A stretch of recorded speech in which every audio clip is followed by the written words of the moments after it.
Hello, everyone, and welcome to another episode of Agave Talk, your number one source for everything agave. We appreciate you being here with us today. Really excited.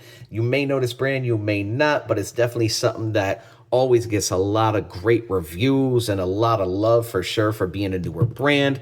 Cazcanes. Cazcanes was actually founded in 2015, with the first batches then coming in 2017. And since then, being now in 2025, they've definitely made a market for themselves on offering some really solid juice. I have the number 9 here. There's a number 7, number 9, number 10, and all of those are Blancos. I'll go into that later. But Cazcanes, branding wise, personally, I do truly love the bottle. They got just like a minimal aesthetic to it, but it does look kind of earthy. And to me, I'm really digging that. There's a lot of history even. Did you know Cazcanes was actually the name of an indigenous group to the region of Mexico? Well, there you go. You learn something new, right? So the Cazcanes people, even themselves, was an indigenous group who was part of the Spanish Rebellion. They fought in some of those wars. Unfortunately, they are no longer, but they were even called the heart and center of the Indian Rebellion just because, hey, how hardcore they were. I'm digging it. I'm loving that. Talking about symbolism, looking right here.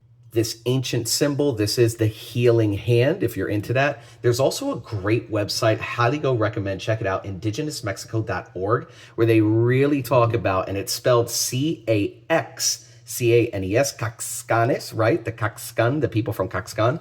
Go down that rabbit hole. I'm going to put the link right there. That's how you spell it. Go check that out. Next time you're sipping maybe even this or something else, go read through that. It really is a curious story to learn about these people. And just again, not only while drinking tequila, showing respect to the cultures that eventually led to us being to actually sit here and drink it, right? Something else talking about ancient history, Cazcanes is apparently using a 300-year-old indigenous recipe found in a moonshine jungle still. Not sure about that story, really. If somebody knows, drop the comments down below.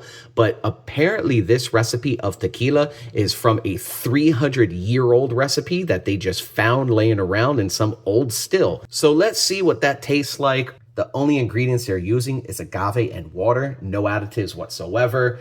Their water is natural artisan water. It starts off as rain or snow high up in the San Pedro Mountains, and then it goes slowly through natural minerals, deep within volcanic mountains, and of course, ending and emerging in the Navichi Springs, so natural spring water.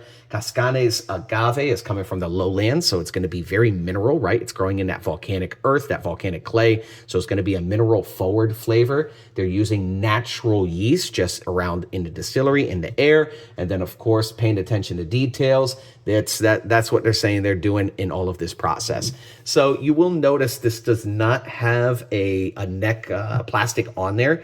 It did, and it's funny, it just was not sealed very well. And even in transportation, there was a little bit that leaked out into my car. But when I tell you my car was smelling delicious for a couple of days, I welcome it, all right? But that kind of goes back to just that small batch kind of brand, right? Where they are doing and making things that, hey, that plastic might come off. It is what it is, but I'm loving it. I'm digging it. And they're true to earth, true to flavor description right there. And you can read some of this as I keep it up. And it is coming out of NOM 1614. All right. They are taking the art and form of tequila very seriously. So let's see what this actually tastes like. With that being said, the bottle did not pop. It just came out. It was a very loose top as well, right? Like I'm taking it in and out. There's no pop whatsoever.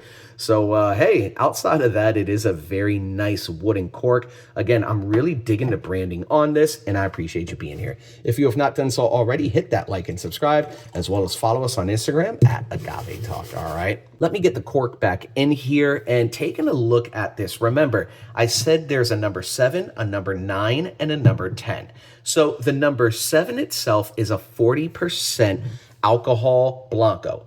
This right here, the number 9, is actually 50%. You can see that right there. You can see some of this branding here, just kind of giving you a little bit more information, but really breaking down the number 9. Even go check out the Cazcanes website. The number 7, they're saying, is capturing the pure essence of agave, crisp and vibrant profile, right? You got some black pepper, maybe a bit more of minerality, right? Where then the number 9, which I have here, is 10% ABV higher and it's offering a more refined, complex flavor profile with sweet cooked agave, floral notes, and subtle minerality. The higher proof is definitely going to be a richer mouthfeel, and that for me is why I have this bottle, because I truly do love higher proof Blancos especially, and just those agave flavors of sweet agave. The number 10 itself is actually a still strength, and it's coming in at 54% ABV. And hey, I went right here, number 9, and let's see what they got. They do have some aged expressions also. A number 7 Reposado and number 7 Añejo. So again, they're taking that number 7 Blanco and then aging it, but the number 9 Blanco stands by itself. So let's see. Shout out to the entire team, just kind of letting it sit open for a moment and taking a sniff. Oh yeah, just going, wafting my nose across the top of the bottle. The glass, I should say, my apologies, is tiny hint of ethanol, but it tastes, it smells bit with more minerality. It's definitely a mineral forward Blanco. And you are getting some hints of sweet agave. It's not an agave bomb at all, but there are hints of agave in there for sure. But on the nose, I'm really getting a lot of minerality, green vegetables, and some of those floral notes like they are expressing, right? It is being aged, and there's no aging, there's no barrel aging, but they are aging it in, well, I should say resting it. They're resting it in stainless steel vats for 1 to 3 months, which really is kind of deepening that flavor. And like I said, also too, with that extra 10% alcohol, you are going to get a little bit more of that ethanol in the nose, but it's done in a way where it really brings out the minerality more so than just smelling like alcohol. So on the nose,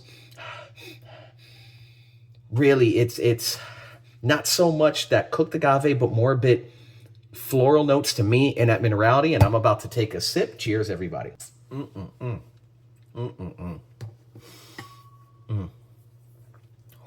Oh, that was a big sip.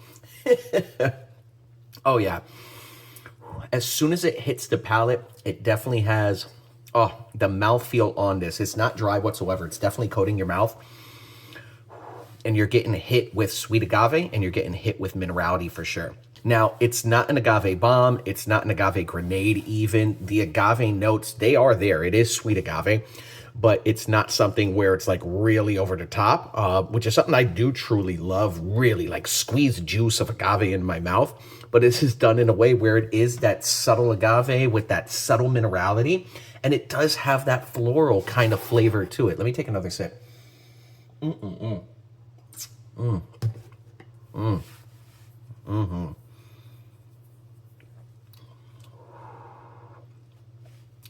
That is very solid, and for that to even be 50%, on the nose, there was a bit of ethanol. Like I said, it's not a huge amount of alcohol in your nose. It's there, but on the palate, there's no burn. There's really like no black pepper whatsoever as compared to that number 7. And even with like kind of like white pepper, you're getting a hint of white pepper on there, but it's not in your face, and it's not like it's not overpowering. And the ethanol it's very extremely minimal, to the point that the only thing you're tasting while you drink this, let me take this last sip.